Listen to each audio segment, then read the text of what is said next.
Mental health isn't just a Western concept, it's a universal reality. Yet, for many blacks, especially migrants, it is largely misunderstood, often misdiagnosed, and very often not given enough attention.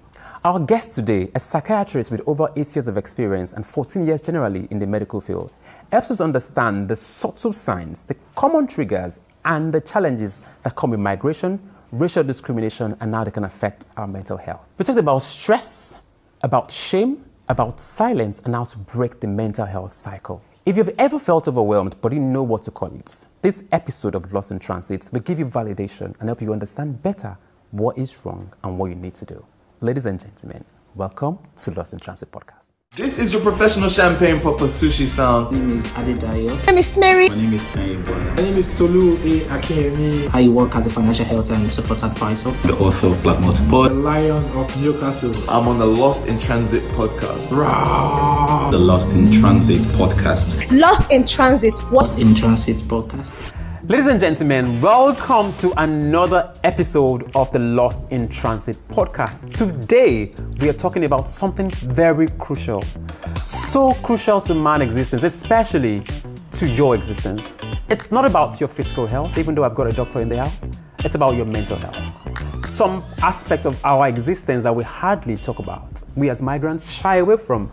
Today, I've got in the studio someone who is very well educated in that field. In fact, she's been practicing medicine for over 14 years, but particularly been in the mental health and psychiatry space for about 8 years. Ladies and gentlemen, I have with me Dr. Victoria.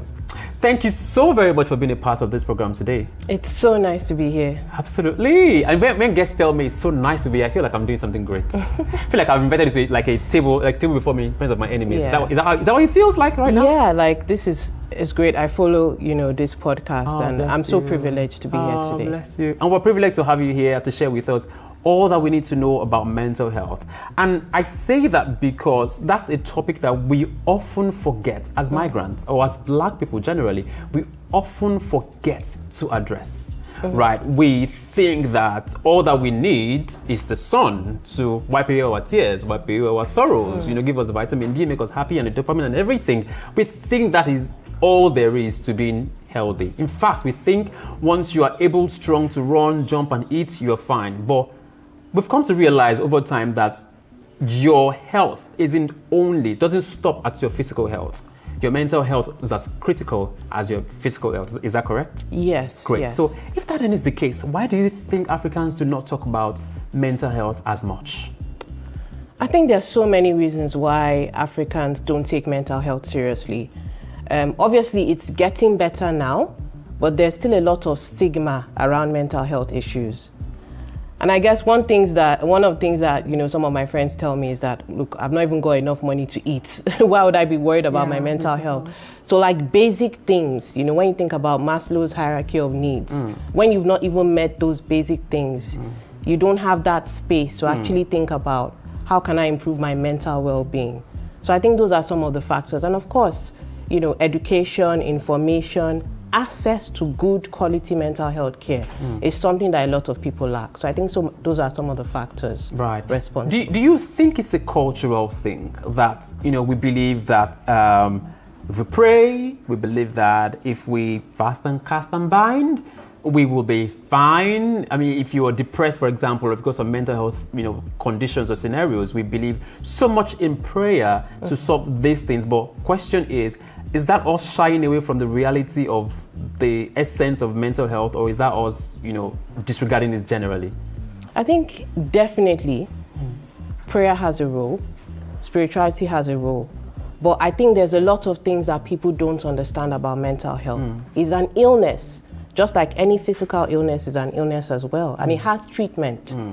And because, people don't have that understanding, they put a lot of faith in like traditional healers or going to religious houses. They say things like, what is depression? You just snap out of it. But they are not thinking about the seriousness of those conditions and that they need to be treated. I think a lot of the problem is around, having the right information, having the right knowledge about mental health, which is what a lot of Africans struggle to understand. Right. So I think, I said that earlier because, of course, I know that there's a particular religion sects in the religion that if you show signs or symptoms of mental health, it's broom that they will use for you, that kind of thing. Yeah, let's not mention it. Yeah. Right, and that's why I preached that in, because I wanted us to establish the fact that sometimes it's more than, of course, like I said, it's not something prayer cannot deal with, but sometimes you really have to pay attention to it. And because there's treatment for it, go on for the treatment. Same way you would have gone if you had malaria, for example. Yeah, right? Exactly. So let's step back a bit and talk about your journey into medicine. Let's talk about your journey into psychiatry. I'm curious as to why you decided to choose that. But let's talk about your time in Nigeria as well. How was growing up like for you in Nigeria? Well, growing up, I grew up in typical African household. My mom, in particular, was quite strict.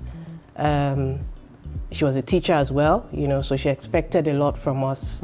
And we grew up in a Christian household, so spent a lot of time, at church. It was interesting, I would say, and I think that's something my mom came to realize, when she wanted to discipline us. So traditional, for me, things like spankings or beatings didn't work. What worked for me was taking my novels away. So when she wants to discipline me, she'll say, okay, you can't read for 1 week, which is when I tell my friends that they don't get it, but that's what actually worked for me, because if you beat, I could just shake that off. So I think, one thing that in my upbringing, I think my parents tried to understand us, because myself and my sister were very different, and the way we respond is very different. Right. Yeah. Right. Interesting. So when did you study medicine? How was the experience? Why did you just decide to study medicine in the first place? Well, it wasn't actually what I wanted to study at first.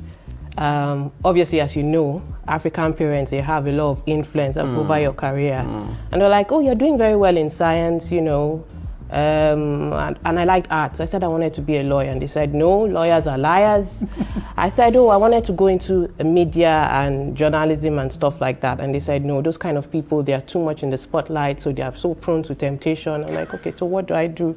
So the only option left to me was science. I didn't like engineering. I didn't like, intro tech and things like that. So it was like medicine. Right.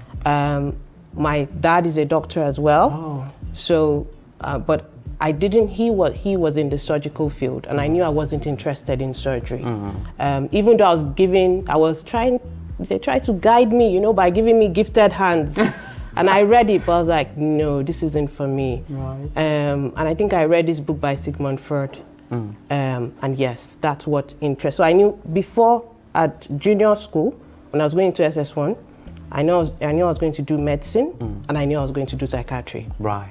So that was interesting. So how has it been like for you practicing the field of psychiatry? And we're going to talk about the intricacies and psychiatry in Nigeria, but tell me generally your experience. Psychiatry in Nigeria, psychiatry here in the UK.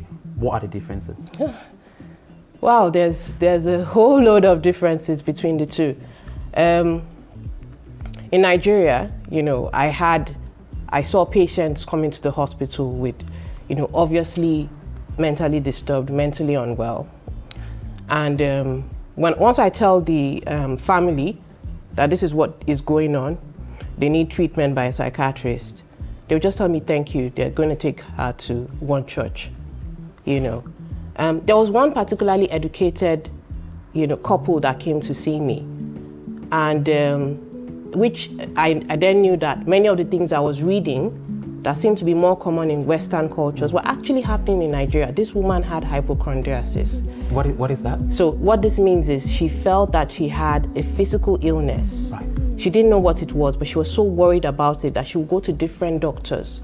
So I was like the 10th doctor that she had seen. Wow. She said she had an infection.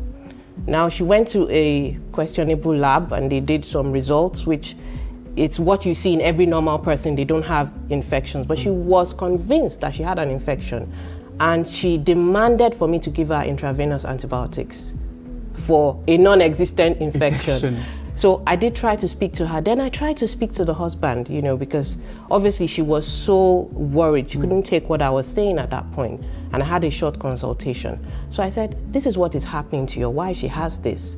And it was like, she said she wants antibiotics. How much is it? I'll pay. Even if it's 100,000 naira, I'll pay. And I was like, that is not what we are talking about here.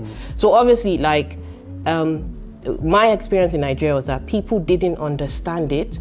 They wanted to label it as something else. Right. So anytime anyone is presenting with a mental health problem, they wanted to label it as something else. Maybe it's just stress, maybe he has a headache, maybe it's this, maybe it's that. However, in the Western world, you know, things that are part of everyday life, people then want to call it, it's a mental health problem. So it was very, very different. I can imagine the confusion now, right? Okay, so back then in Nigeria, she didn't understand, she didn't want to even care about what the condition was. She thought it was something else. But here in the Western world, like you said, there's several conditions that are regular, but people have labeled it something and make, oh, right, interesting. Yes. Okay, so let's talk about migrants in the UK and mental health. Right. There are certain misconceptions about, you know, people coming into the UK and being like, okay, that's so refreshing here. People don't beat kids. You know, there's some freedom. There's some allowance for mental health that I can claim and I can use. Do you think that that trend is something that migrants are using the way they should? And here's why I'm saying that. Back home in Nigeria, many people do not know so much about mental health, right? They don't know how to access it. Do you think that back here in the UK, where it is now, you know, something that you can easily access, are Nigerians doing the most to access it, or just not leveraging it at all? Well, I would say since I've been here, you know, I've seen it. When I first started work in psychiatry in the UK, I wasn't seeing a lot of Africans or Nigerians. Yeah. Over time, I've seen more people assessing mental health. So I think there is some knowledge getting out there, especially for Nigerians who are here. I think, yes, there's still a lot of work to be done, because even here, there was a family I met, you know, a Nigerian family, and the daughter was having hallucinations. She was hearing voices. She was working as a carer, and she was really struggling at work because she couldn't focus, she couldn't concentrate. So she was referred by her a GP to us, and when we saw, I said, this is what is happening. She needs medication. And the mother, who's been here for over 20 years, said, no, she just needs to get married. That she's going to send her to Nigeria and get her married and she'll be fine. Right. You know, so there is still some dearth of information, but at the same time, I am seeing people, you know, assessing these things. And there was one that I saw recently who was having, this is part of the triggers, because Black people in the UK, or migrants generally, have some unique stressors that make them develop mental health problems. Right. So basically, this man was fine. He was doing well in Nigeria. I think he did masters here, and then he got a care job, but then it was as if the care job, they wanted to, you know, remove the sponsorship. And that was what triggered his mental health problems. Right. So he actually had a psychotic episode. He had to be admitted to hospital. Right. But the good thing was, when I spoke to this man and we gave him medication, he was getting better. He understood it. He didn't minimize it. He didn't say, oh, okay, I don't think I need medication now. I just need to go and sleep, or I need to go and see my family at home. He understood it and he took the advice. So I think there has been a change over time, but there's still a lot of work to be done. Right. Yeah. So let's talk about the stressors now. Could you list some of the stressors that African migrants are predisposed to that can trigger mental health episodes? I mean, oftentimes these stressors are some things that happen, but we don't know, we can't put a label to it. So are you able to share with us some of these stressors and how they can present? Yeah, sure. So one of the most important stressors, or one of the most common ones that lots of people face, is racism. Now, you know, in the UK, some people might not agree that racism still exists, but I think people still experience some subtle discrimination. And we might say, oh, in Nigeria, well, there were so many tribal clashes and all of that. They didn't choose me because I'm of this tribe. But here, it's so insidious that the way it actually starts, you know, by the time you start to realize it, so people have taken a lot of negative encounters in, and they're not actually aware of it. And by the time they start to realize it, it begins to manifest in their mental health. You know, they can develop issues with their self-esteem. You know, they can develop issues with their self-image. They can feel like maybe they are not as competent, because that is what discrimination does. It makes you feel inferior, and that can precipitate a lot of mental health problems. And also definitely, economic problems. Obviously, the reasons why, one of the major reasons why immigrants move to another country is to have a better life, And if they come into another country and they find they can't get the right job, they're struggling, they're just like 1 week away from being homeless, of course, all of that will precipitate mental health problems. And there's another one which I really want to mention, because I've seen this a lot. Please do. And that is the use of cannabis. Now, back in Nigeria, people will say, oh, I take Igbo, I take weed, nothing happens to me. Please, if you come to the UK, they lace it with so many things. So it's not, people feel, oh, that will make me relax. No, I have seen so many. And Black people are actually 4 times as likely to develop schizophrenia from using cannabis than white people. Wow. So it is a no-go area. Right. A no-go area. So, I think there are lots of different stressors, but those are the most common ones. Schizophrenia here is what? So schizophrenia is like, so somebody can have a psychotic episode where they are detached from reality. Right. But schizophrenia is like a long-term illness. Wow. So they can continue to have those frequent psychotic episodes where they are detached from reality. So you say that if a Black person, why is a Black person more predisposed to schizophrenia smoking the same thing as a white person? That is a study that has been carried out. I don't have all the answers to that, but obviously, cannabis is one of them. When they're doing the studies, because they also think about confounding factors like the racism, like immigration, because all of those, impact on somebody having a mental health problem. But if you put all of that together, so you're a migrant, you come in, you experience racism, you have immigration problems, you take cannabis on top, you're 4 times as likely to develop schizophrenia. Wow, interesting. I thought cannabis was very, relaxing.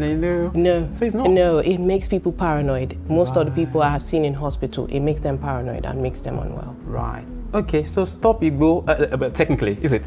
I would say that, yes, please stop Igbo. But I thought it had health benefit, didn't it? Or doesn't it, rather? So, if you get the pure form, and we don't have that in the UK, we don't have that in Nigeria, as far as I know. Some countries have legalized it because they're able to get the pure form of the THC substance. But in this place, in Nigeria and in England, it's not just the tetrahydrocannabinol. They lace it with other things, which makes it unsafe. Right. Yeah. Fair enough. Wow. Interesting. Now, you've mentioned quite a number of stressors that I do quite agree with. But there's one we're not talking about yet. And that's the one about the parenting style in Nigeria, the African parenting style. The spanking, the beating, the fear, instigating fear, denying, food, denying. African parents are believed to be extreme sometimes when, they want to met our punishments. Do you think that, and I say this because, there was a time on Twitter, on X, for example, X, I beg your pardon, where people are having conversations about the parenting style and how they are suffering PTSD and how it's affecting them. People say that right now, an average African immigrant is almost unable to speak in board meetings because there's a sense of, shyness. There's a sense of, I'm not able to, I don't amount to as much, I'm trying to be very careful. There's some cowardice that comes with the experience that we have imbibed from the parenting style that our parents adopted, and now it's impacting us. To what extent do you think this is correct, and what can be done? Is it really a mental health issue as well, and what can be done to mitigate it? I think in Africa, with our parenting styles, there is a thin line between discipline and abuse. Sometimes parents cross that line without knowing it. Sometimes some parents are wise enough to know, when they discipline their child, then they show that they love the child. They discipline with one hand and they hug the child with another hand. So I wouldn't say that I believe that there are lots of merits to the African parenting styles, but it's like knowing the balance. That's where the problem comes in. I know, I'm glad to hear that, like in a lot of schools now in Nigeria, they're not allowing corporal punishment, because I think those ones, particularly because then you're not really close to your teachers, you just feel yes, it can instill that sense of like cowardice. You can't speak up. But at the same time, what I'm trying to say is I think there needs to be a balance between the two. I don't think we should throw the traditional African parenting styles away, but parents need to be more aware, self-aware, and also aware of their children. You know, what would actually work for them. Like I said, for me, it didn't work. My mom still used it, but she actually knew where to get me. She wanted to really discipline me. So you need to understand the child. And I would say, I think when we move to another country and we see how things work, this is the thing about Nigerians. This is why we thrive everywhere we go. Because when we move to somewhere else and we see how things work, we are able to adapt. So at the beginning, we might be thinking, oh, yes, the way it was in Nigeria, to say yes, sir, yes, ma, you know, and keep quiet. And then when people see how things begin to work, most times they are able to adapt if they've not suffered abuse. If what they've had was discipline, they are able to adapt. But if it has gone to the level of abuse, then that makes it more difficult. Right, we're going to talk about the difference between abuse and discipline now, just after we get off this break. This is your professional champagne popper Sushi sound. My name is Adedayo. My name is Mary. My name is Taiwo. My name is Tolu A. Akinyemi, I work as a financial health and support advisor. The author of Black Multiple. the Lion of Newcastle. I'm on the Lost in Transit podcast. Rah! The Lost in Transit podcast. Lost in Transit. Lost in Transit podcast. Welcome back. If you're just joining us, it's still the Lost in Transit podcast. Just before we went on a short break, we were talking about mental health, stressors and triggers, and how to, protect your mental health, even as a black migrant in the UK. But just before we went on break, we were talking about the difference between discipline and abuse, and you were going to share some light on that one. Could you please explain to us, are there differences, especially in the context of African parenting style, right, that we mentioned prior? Are there differences between discipline and abuse, and what exactly are the differences between both? Yeah, I guess, when you want to discipline someone, it is because they have probably done something wrong, they have committed an offense, and you want to correct that. Yeah. So if you're going to discipline, whether that includes, spanking your child in the African context, does your child know what they have done wrong? Does your child know what you're trying to correct? But if it is abuse, it's just indiscriminate beating up of the child. Sometimes people have told me, like, when they were growing up, once their father comes back home, everyone disappears, because once he sees them, just starts beating them, like for no reason. They don't know why they're being beaten. They don't know what they're being corrected for. I think that's just a simple way to kind of differentiate between them. If you are disciplining someone, is there something you are trying to correct? Do they know what you are trying to correct? If they don't know, it's abuse. Right. If there's nothing that you're trying to change, they've not done anything wrong, and then that is abuse. Yeah. Okay, interesting. Right, we always have got letters that we read from anonymous listeners about things, and I will read that to you later. But shortly before I do that, let me ask you this question. It's been on my mind for a long time. Growing up, I always thought psychiatry is pure madness. Like, psychiatry is straight to madness. But is that notion correct? And if it's not, what exactly is psychiatry about? And what are other types of mental health issues that likely can happen to anyone? And of course, it's not anywhere near madness. Okay. I mean, first off, we don't really use the word madness. I mean, we use madness now, but it's more in the Gen Z speak. They say moving mad and all of that, or this is mad. So it's almost getting a positive connotation. But Right.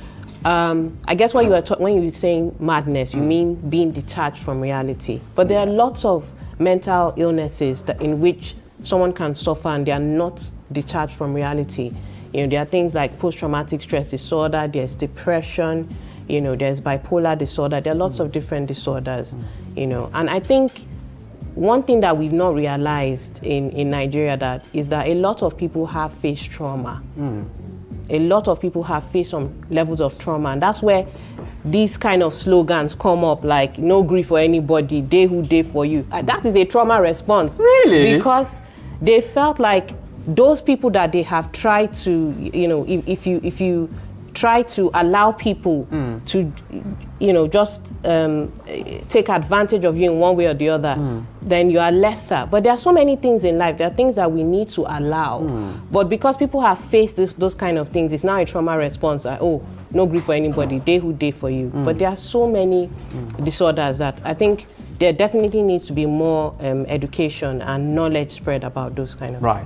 Interesting. Thank you. So they would do for you. All those things are trauma responses. In my opinion, yes, they are.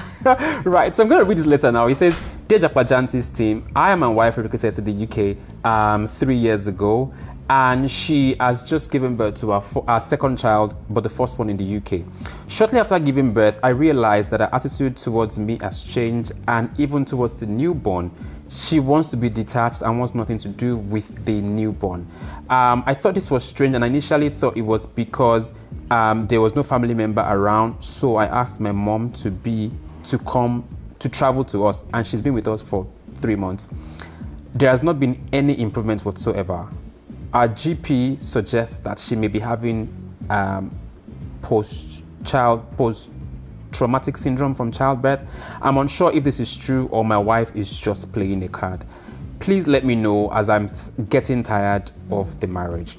Now, this is bordering on post-maternal, or what's the call that thing? Postpartum depression. Yes. And so I think boils down to what we said earlier about the dearth of information. Yeah. Do tell me, is that something that Africans are susceptible to as well? This postpartum depression and every other one, Africans are susceptible, I guess that's what we're trying to find out, are susceptible to mental health issues or conditions as much as the whites are? The funny thing is that in England, the statistics is 1 in 4 people will suffer from a mental health problem in their lifetime.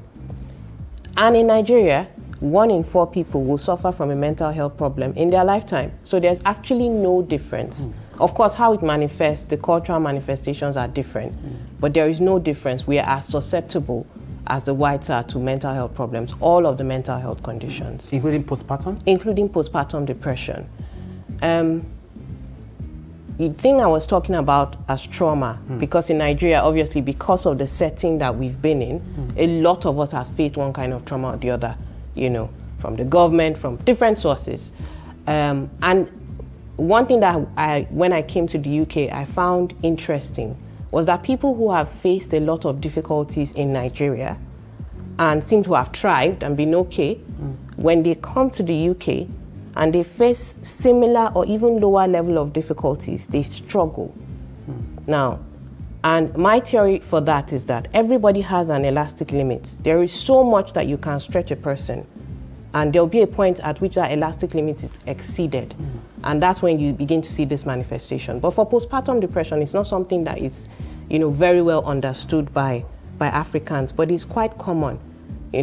We hide it a lot. We hide those things. So even though it was happening in Nigeria, but just basically you won't see the person. They'll say, where is this person? She's just at home, she's resting, because they don't want to deal with it. But I would say to this man, who is facing this, the wife needs medical attention. The thing about mental illnesses, just like physical illnesses as well, if you don't get the right attention for it, it gets worse.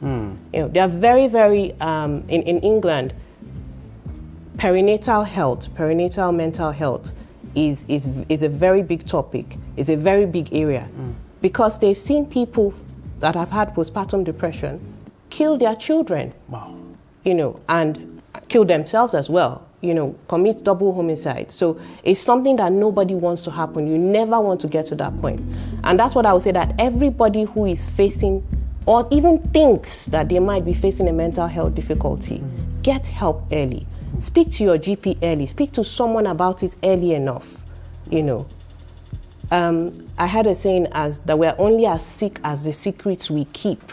Obviously, in Africa, that is what we are taught. You need to keep everything a secret. You don't need to tell anybody anything. But that builds up a lot of things inside of people. It builds up resentment. It builds up bitterness. It builds up fear. So we need to speak out. Right. Okay, now, before I ask you the final question, let's talk about depression for a bit, because that seems to be the most popular, especially for migrants, the most popular of all the mental health challenges there could be. How does one identify that they are leaning towards depression? What are the likely triggers to look out for? And when you finally are diagnosed of depression, how do you come out of it, technically?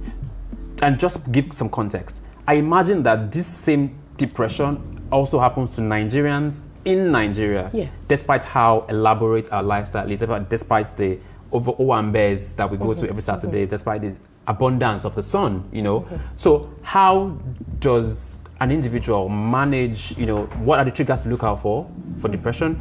How do you crawl out of it? And how do you generally just manage that situation? Yeah, so there are at least a few core features to watch out for. So if you think you're feeling depressed, is your mood low? You know, are you finding it difficult to enjoy things that you usually enjoy? Has there been a change? Because sometimes, and this is where Nigerians would then go to their doctor and talk about physical health problems, because depression can affect their normal biological responses like sleep, like appetite. Has there been a change in those kind of things? So are you not sleeping well? Are you not eating well? Those kind of things you want to look out for, that it might be that you are going into depression. Right. And then what do you need to do to get out of it? One of the things that I think would really help people when they are dealing with a mental health condition is to first acknowledge it. If you don't acknowledge something, then you cannot deal with it. If you keep pretending it's not there, you're not going to deal with it, and it's going to get worse. So first of all, acknowledge it. Maybe it seems I'm stressed, maybe you don't know, you might not know for sure. You might need a professional to tell you what is going on, but you need to acknowledge it. And obviously, it depends on, there is a spectrum for depression. So there's mild, there's moderate, there's severe. You know, for the mild depression, you might not need medication. You might need like talking therapy. You might need to know about self-help strategies that you can use. Things like, we call it behavioral activation, such that you start doing behaviors that you probably don't feel in the mood to do. You don't feel motivated to do. But when you begin to do those things, it helps your mood. And that's why they talk about things like exercise, you know, going on walks, simple things that you can do. Going on walks, taking a bath, taking a holiday, listening to music. You might not feel like doing all of those at that time, but it can actually lift your mood if you continue with those behaviors. So those are just some of the strategies. Of course, there's medication. Of course, some people will need to be in hospital. Of course, there's something called electroconvulsive therapy, but that's when we're talking about the more severe ones. Right. Okay, so let's stay for my final question now. Let's stay heavy on the solutions. Right. So, I mean, of course, as a black migrant, you're now in the UK. You're now faced with a myriad of mental health conditions. You know, maybe one or two has been allotted to you, I mean, based on your situation. And what are the coping mechanisms that Africans can, you know, leverage to, you know, get back on track and not be, you know, fully weighed down by these conditions? What are the pillars to hold on to? How do we, you know, get out of it? What do we do? Well, I would say first of all, your faith. So faith is important, and I'm a person of faith, and I know that both in Nigeria and the UK, I have needed the help of someone that is stronger than myself to face, because there's so many challenges and difficulties that we face in life that we're not able to do or conquer on our own. We need someone that is stronger than us. Even for people that I've seen who are mentally unwell, when they have a strong faith, they tend to recover quickly and they do better. In fact, it's a protective factor against mental illness, having a strong faith in God. And the other thing is community. Obviously, one of the things that helps protect people in Nigeria from mental health problems is there's not that sense of isolation. There's someone you can always visit. There's someone that you can always talk to. Coming as a migrant to the UK, that might be a bit more difficult, but you need to make that conscious effort to find a community that would support you, that would encourage you. Some people say, oh, when I come here, I don't want to mix with any Nigerians. You are putting yourself in a situation where you can be isolated. Isolation can lead to loneliness. Loneliness can lead to low mood. The low mood can lead to depression. So you don't want to be in that state at all. You need to kind of make that conscious effort when you are coming, when you make a plan to come as a migrant to the UK, where am I going to get some support? Where do I know someone? Or where is it likely that I will know people? So that if I'm going through something, even if it's just picking up the phone and calling someone who can have an understanding of it, it can really help with your mental health.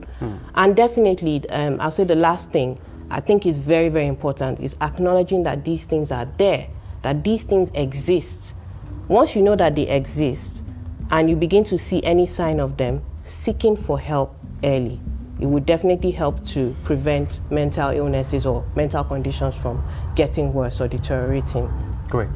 Right, so you've mentioned quite a number of stressors, but there's one that I'm very fascinated about because, of course, it's been touted as one of the prevailing triggers for comparison, which can, of course, eventually lead to, self-esteem issues, and that's social media. Do you think, in fact, that